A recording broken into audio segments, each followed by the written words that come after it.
Merci au toujours JBS Maniquette Média na kati yango ya loponet na liboso na ngai Pasteur Eric. Lelo tozosala na émission sur la famille ameka koyebisa biso famille ezali nini epe pourquoi la famille ekomi kodiviser ebele ezali susu nini oyo famille ekomi na bilinganga. Bonsoir Pasteur. Bonsoir Papa Jean Bosco.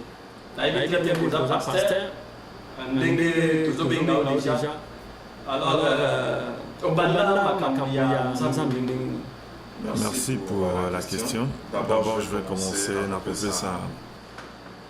Bonsoir, bonjour à toutes ces personnes qui ont accepté de nous suivre. C'est pas facile. Tous on est très occupés. Alors, toi pour disposer 15 minutes ou 20 minutes pour la Nabiso, nous amène à Mapamolabino. Et merci pour ça. Alors, l'histoire est mais on a essayé comme ça nous pousser. Nous avons mis en 1989 dans Salongo, avec le pasteur Jean-Pi, malheureusement à Tikabiso. Et après, en gros, j'étais trop jeune à l'époque. Naïko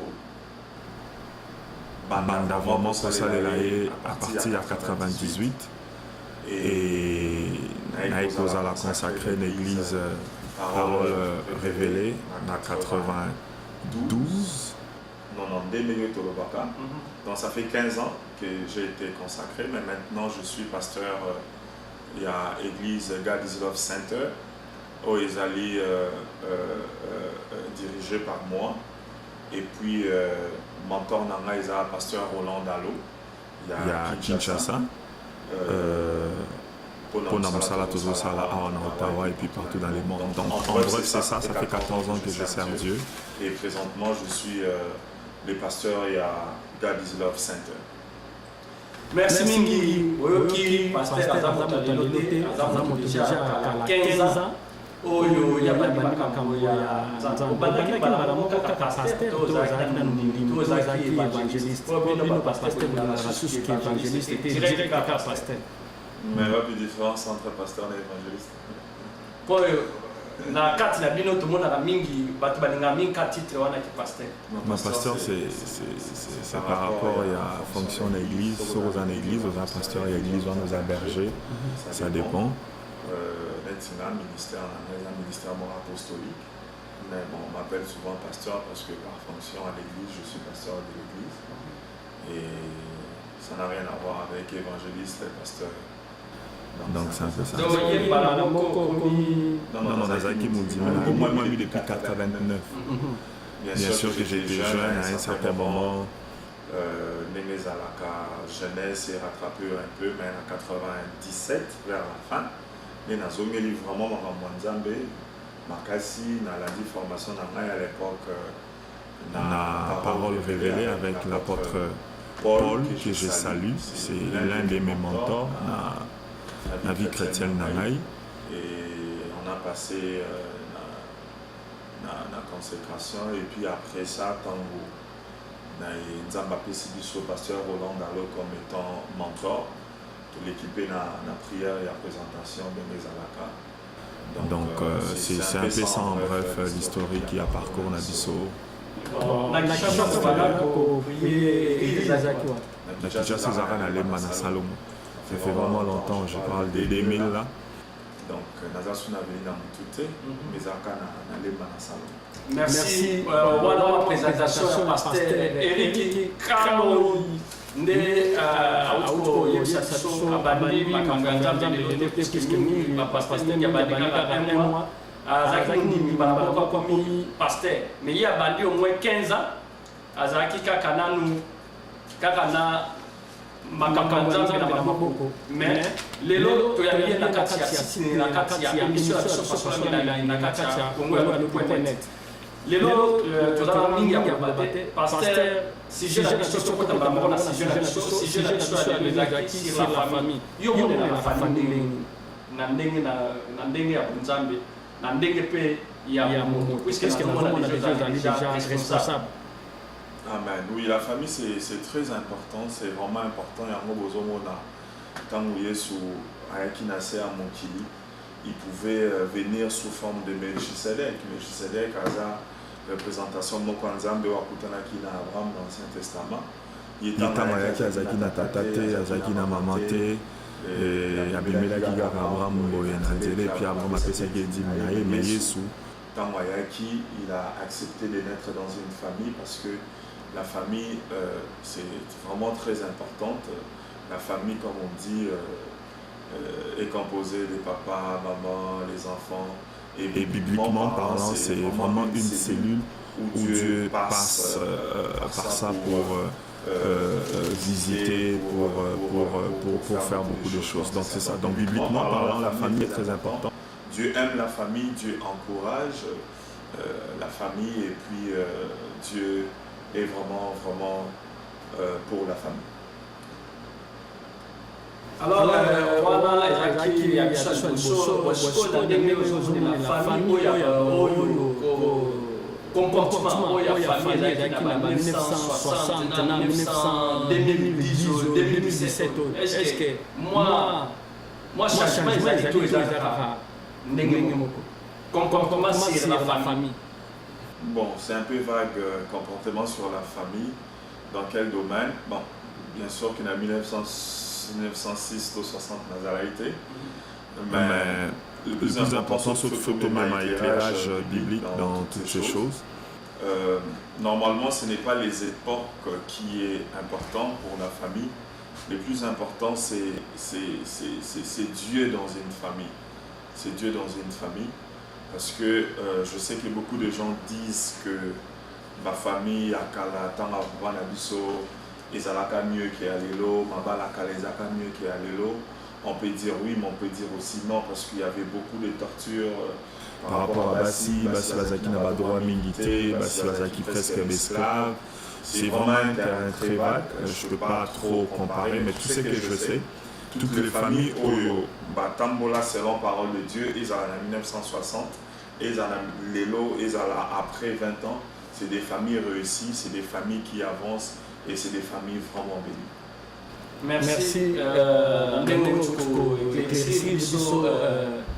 Toujours dans toujours pasteur Eric Kalonji.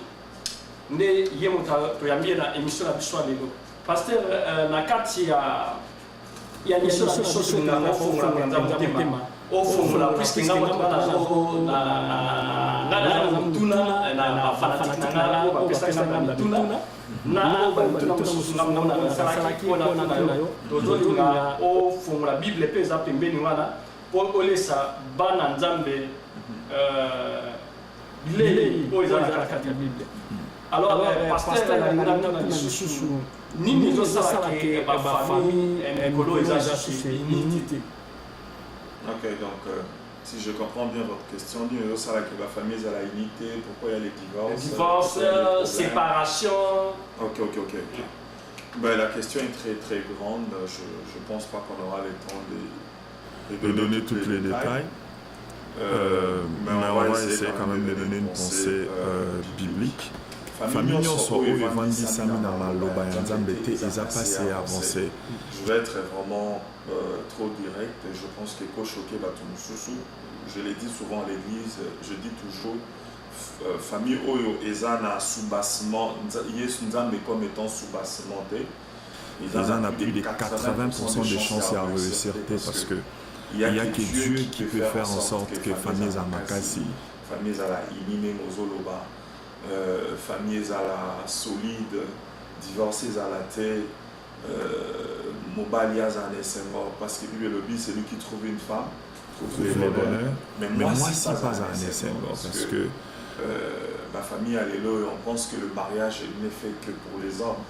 À Tabiso l'église, au Mona que on prend beaucoup du temps pour enseigner la femme. Moi si faut à la soumise, moi si faut à la boye, moi si, oui c'est bien.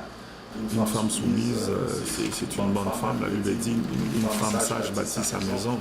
Mais je pense que l'homme aussi a une grande part, une grande responsabilité. Et l'élo, je pense que tous ces derniers temps, j'en parle, nakopona koignere kaka problème moko. Je ne vais pas parler de femmes, je vais parler maintenant des hommes. Je pense que parmi les raisons majeures, la sous-unité, qui n'est pas beaucoup de confiance, qui n'est pas beaucoup de bénédictions ou que ma couple et échapper à fléau, parce que c'est vraiment fléau. Il y a un divorce, c'est parce que de moins en moins, surtout ici en Occident, les hommes deviennent de moins en moins responsables. Alors, écoute-moi pas si comment on a vraiment balindé. Bible est ici, là, vraiment responsable. Donc, un homme, oyo aza capable ya kolima mwasi na ye ya respecter ya kolima bana na ye ya respecter bana na ye, c'est très important. Je vais lire une pensée biblique ici oyo bato ba utilisaka mingi pona koyebisa mwasi azala soumise, même si c'est une bonne pensée. Alors c'est dans Éphésiens 5, 22. La Bible dit ceci. Il dit car les maris et les chefs de la femme, comme Christ, les chefs de l'Église. Je vais répéter, la Bible dit car les maris et les chefs de la femme, comme Christ est les chefs de l'Église, qui est son corps et dont il est les sauveurs. Donc, non seulement Christ est les chefs de l'Église, parce que bazo meka kosala comparer relation ya mobali na mwasi na kati ya libala na relation ya Yesu na Église, parce que Église azali fiancé ya Yesu, et puis tant tokomata na likolo tokoma épouse du Seigneur. Voilà pourquoi Bible ça la comparaison wana. Na Rotana 23, on a expliqué, on se souvient bien, Timothée 24, Bible dit, or, de même que l'Église est soumise à Christ, les femmes aussi doivent être à leur mari en toutes choses. Mais Yokasiko, ici que le Bépona, Bisoba Papa, Marie, aimez vos femmes comme Christ a aimé l'Église et s'est livré lui-même pour elle. Donc, pour la papa, j'ai la première chose que je vais dire, Kozala papa ou Kozala mobali, tu dois porter l'image de Christ par rapport à ce qui est et l'okolié soazali pour l'Église. Bible dit Yesu azaki prié pour se sacrifier pour l'Église ou azali épouse du Seigneur. Na 23 elobi non seulement Yesu azali chef ya Église, mais azali pe sauveur ya Église. Donc cela veut dire qu'il ne faut pas seulement se limiter là où la Bible dit que nous sommes de chefs dans nos familles. Naebi Kezalaka, Nzembo Nabiso ma papa, on a toujours l'habitude de crier c'est moi le chef. Oui, c'est moi le chef. Parce que la Bible te donne ces pouvoirs-là d'être chef. Bible veut reconnaître Nayo, Mobali Nayo, papa et Sika Kozala chef. Mais la grande question est celle-ci. Chef Azanani. Chef Azali. Acteur principal, même na kati ya famille, na kati ya mariage. Le Christ aza chef à l'église, mazape sauveur ya église. Okomona na kati ya église, nyonso église esalaka, ezwaka makasi epa mobali na ye Christ. C'est Christ, Jésus-Christ qui nous donne la force, la puissance, le Saint-Esprit pour être des bonnes fiancées, pour rester saintes. Donc, même rôle wana, ne papa a joué na kati ya famille, tout na kati ya mariage. Donc, nobali aza la mpepe ya libota. Si tu es responsable et que tu aimes ta femme et tu es prêt à te sacrifier pour ta femme. Bible le te Yesu ami kabimbeka pona etunga na ye, pona mwasi na ye. Donc, mobali, il faut azala capable na ba action na ye, na ba activité na ye. Puis na responsabilité na ye ya komikaba ya kosala ba sacrifice pona libota na ye mwasi na ye pe bana na ye bakende liboso. Mais beaucoup remarqué lelo parce que on parlait des causes lelo beaucoup remarqué na ba mariage na biso mobali avant d'azala servi, les hommes ne veulent plus prendre leurs responsabilités. Et puis quand il y a divorce, la maman va dire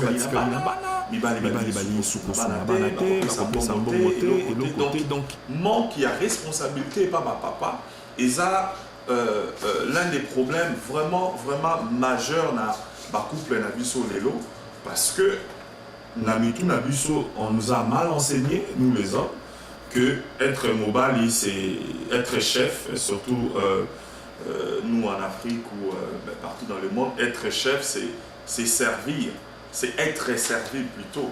Mais Bible le bisi Nabiso qui est chef, c'est lui qui sert. Donc, ce qu'on a mobile, qu'on a chef, il y a famille, il faut servir, il faut aller à terre principale. Au côté que la moitié de la responsabilité n'y en sortait. Donc, je pense que l'une des causes majeures est ça que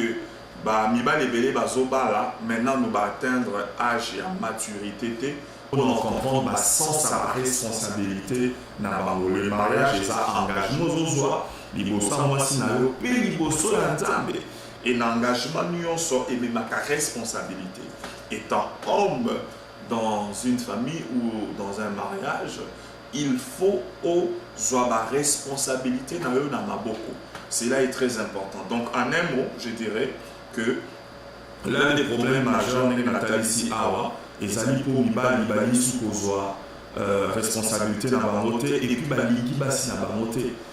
Bible tali si biso ete yesu ami kabi mobali naza près les lois au sala ba sacrifice ti ya komi boma pona mwasi na eto pona bana na e on en trouve plus. Pasteur na za parole manqué na leo ko lobi ba libali bazo responsabilité na bango te ya makati ya je généralise pas, je dis c'est l'un des problèmes aux autres monde na ba couple mais nazali na sert mo ka ko tindela na pe alobi sert Marie Palangi ayesinga te cause mingi ya ba famille ezo divorcé et pe ezo bena yeke beaucoup na kati ya ba famille eza mingi ba pasteur puisque ba pasteur bazolo ba ke soki amoni mama na zo sabela mingi papa zo sabela mingi te azo ba te zo na libala na ko kan mo ba na zaki ayote libala na esengo luka ndenge nini yokoko ko bimana libala la pose que mobali wana ezaki ayote nde yango wana la cause pe ya bamabala ezo divorce mingi okoloba baningi na nsema Marie Palangi. Bon, pour répondre à notre sœur, que Dieu te bénisse. Bon, Bible tali si biso ete mutu moko ta koyiko kabola oya sangisi. Ata pasteur azana pouvoir au kabola libala te ayebisa sœur que na ligne libala wana te ou maman na ligne libala wana te. Vous savez, dans ces choses, moi j'ai toujours dit, je sais que réponse n'a pas comme ça va te délai. Mais c'est ma façon de voir les choses. Bible tali si biso ete Nathan Yasuka. Il y aura beaucoup des aventuriers, pasteur. Yo, étant que chrétien, oui, bien beau. Aux autres de l'église, le pasteur a dit que mobali na yo, pour mobali na yo assemblée la raté, je ne sais pas pour quelle raison. Et puis, c'est parce que toi-même, on a enseigné, parce que ce qu'on a enseigné dans la parole de Dieu, ce qui un certain pasteur a émission et que yo yebi que Bible et lobby ne séparez pas ce que Dieu a émis. Pourquoi on s'en l'amour pour combattre la divorce? Et ceux qui pasteur pour combattre la divorce, pour tes pasteur pour pasteur au la tête pour ça pour aller dans les têtes sur ça l'amour à Satan au Satan dit à ça. Yo si comme toquer dans l'église tant autant la Bible te faut te commis à yo parce qu'il fallait que y ait que la Bible le bin a été personne ne peut séparer ce que Dieu a émis. Donc moi j'encourage aux personnes de lire la Bible, d'être enseignées. Et pour vendre ça ma bala na bango na babilo que belé tout le monde à internet c'était vendre ça libala non na lobanzambe na prière et tu verras les résultats dans ton mariage. Si ko na lele ozoka bolana ko tana Bible so ba mama mingi ba na tana Bible te ba na ko na kaka o pasteur alobi si ko le pasteur alobi te mobali wana za mobali na yote conseil ko pesa ba mama na balaka donc azakan pasteur ko la nzambe na yete so ki pasteur alobi ke boye ata na mobali alobi akoyo ata wana kaka o pasteur alobi okolo bani na mama na ba mi pesa makasi kote ba pasteur yo so ya pasteur azosala o azoloba nde o ya kusala. Non, na ko conseiller bango kaka na Bible baza lokola ba chrétien abéré na Bible bazala ki soki bantoma batangisi bango lilo banzambe babane kozoma na ndako bafongoli lilo banzambe pona ko vérifier oyo basenga nzambe balobi soki eza ya solo to ya lokuta pasteur mutabilisa mutu te pasteur azoteya yo azolakisa yo nzela mais moto abikisaka moto ezali Yesu kangama nde na Yesu nani liloba na Nzambe soki pasteur ayebisi yo likambo oyo ezali na kati ya Bible te tu as oza na droit ya koboya yango po euti na Bible te et puis Nzambe akolakela yo mabe te parce que eloko eza likolo na biso nyonso eza liloba na Nzambe moto eza likolo na biso nyonso donc conseil na kopesa bango eza batanga Bible bavanda nde na maloba na Nzambe et bakomona mabala na bango eokende liboso. Merci pasteur. Toujours JBS Mannequin Media, pasteur liboso na ozoka mituna bazo ezala na tabute nazo tuna mituna ndenge bino lingaka bino ba fanatique nanga. Merci toujours JBS pasteur to komi okende déjà pepele na suka émission na biso ka jo sas na ka États-Unis. Alors est-ce que pourquoi pasteur banga ko intéressé ko kosalela mingi te kotela kati église c'était mboka ezali occupé na RDC. Bon, la question, François Zoya, encore une fois de plus, tout le moins dans le sujet, mais je vais répondre.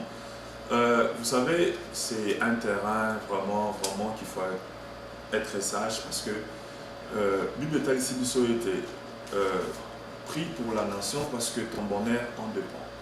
Bible a recommandé to sambela pona ekolo. To sambela pona ekolo. Et puis Bible a recommandé to sambela pe pona bakondi ekolo. Nasengi na binote bosambela pona muto azosala mabe. Balobi toute autorité vient de Dieu. Mais façon pour ça l'autorité en haut non c'est utapanzambe te. Qu'est-ce que j'aimerais dire par là? Nzamba ko permettre mutu nenga permettre ki na Bible muto comme président.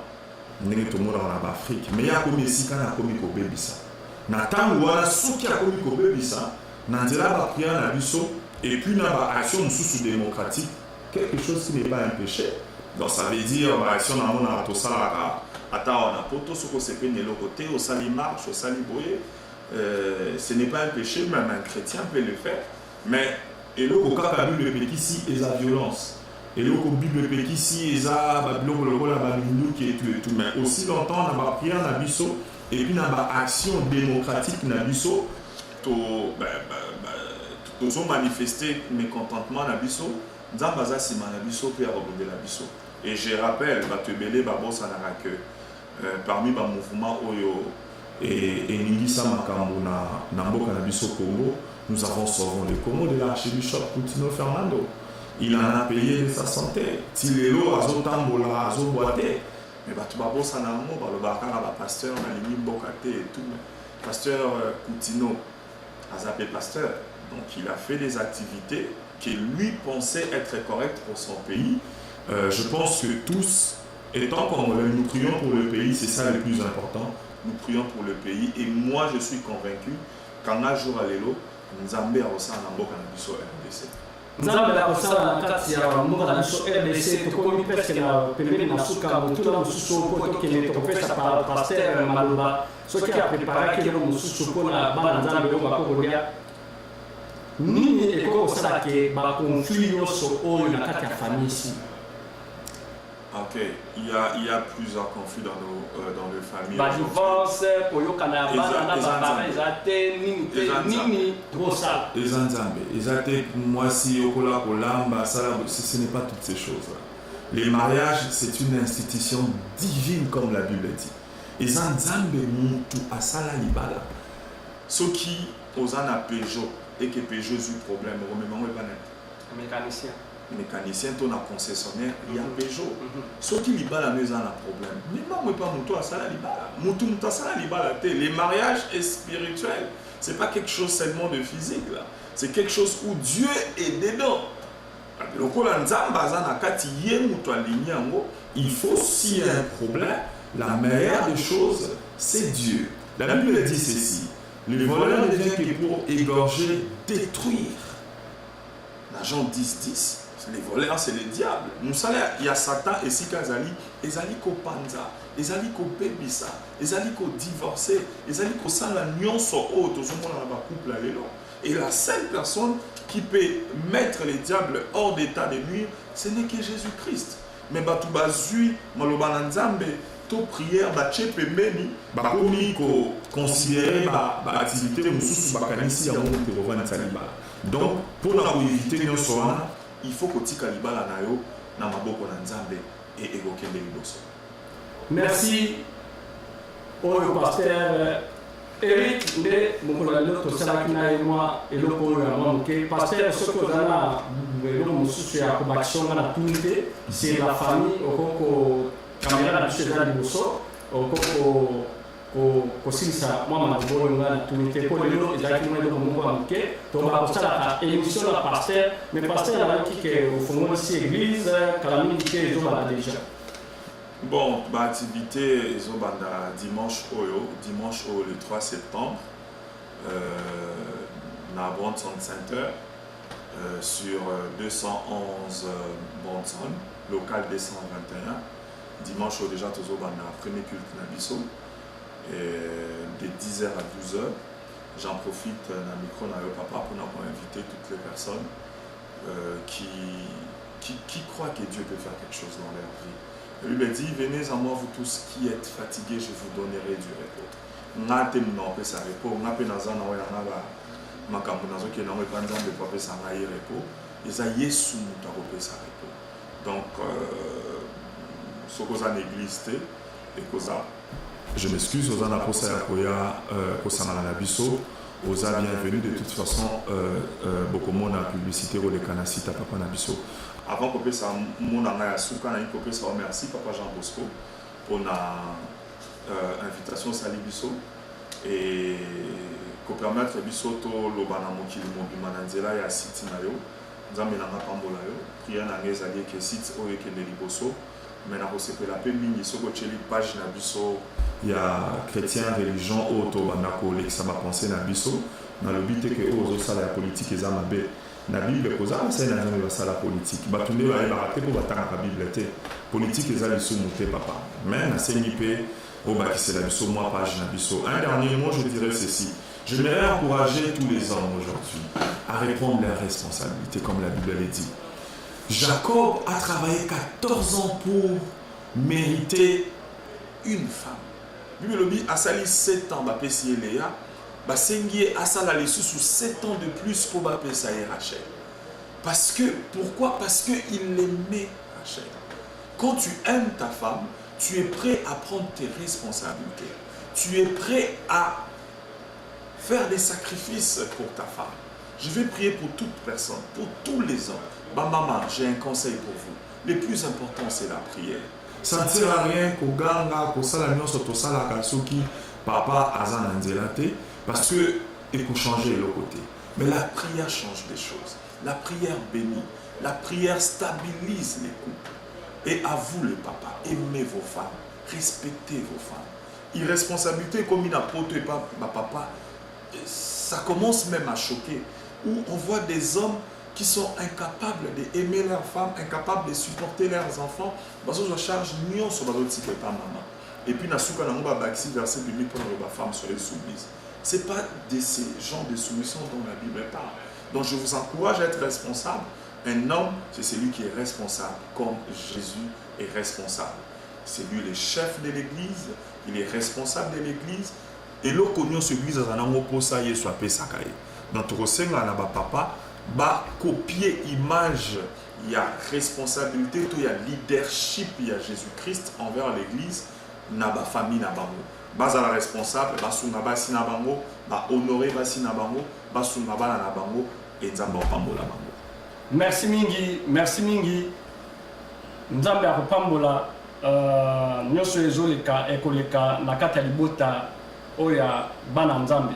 Tokomi na suka ya émission na biso, émission Pasola Milangi. Pasteur azobanda déjà messe ekobanda déjà dimanche. Culte ekobanda déjà dimanche. Pasteur Eric Kaloi, église na ye komo nango, église ya nzambe. Église na biso tout comme on ezali God is love center. Amen. Donc, God is Love Center.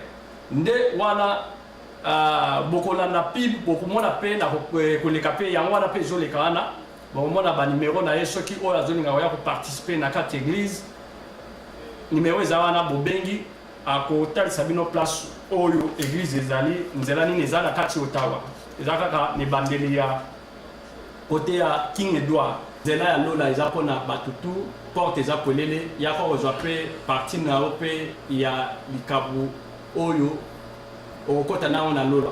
Alors to comme na suka émission la biso la pesi mbote pa ya mama na Raissa et précieux Gilberton na Allemagne Jacques mobali ya Marie Palangi na pesi Josas na États-Unis na pesi Clarisse mbote na pesi pe baninga yoso balingaka JBS maneke Libédia sans kobosa na pe pasteur merci na ndenge oye pe na invitation na biso au participer pe porte eza kolele mpona yo na église mobimba oyo soki bakoza mpe na besoin ya koleka mpe na émission ezali mpona bato tu tokomi na suka émission na biso tokutana lisusu mbala na nsima na kombo na Nzambe amen.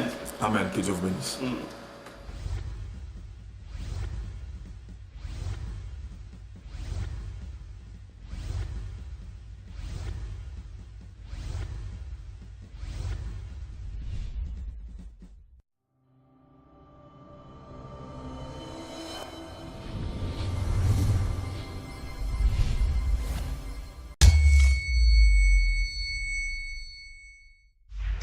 Du nouveau sur Congo et Lobby.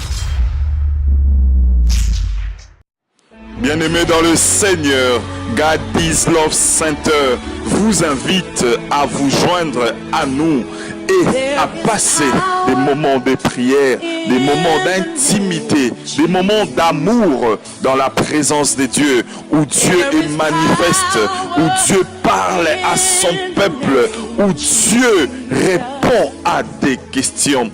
Tous les dimanches, à partir de 10h jusqu'à 12h, sur 211 Bronson, local 221. Soyez les bienvenus, soyez la bienvenue. Que Dieu vous bénisse. Hi everyone, God is Love Center invites you to join us and spend a moment of prayer, love, grace, anointing, faith, worship and glory every single Sunday from 10 a.m. to 12 p.m. May God bless you all and have a blessed day. There is power in the name of Jesus. There is power in the name of Jesus to break every chain.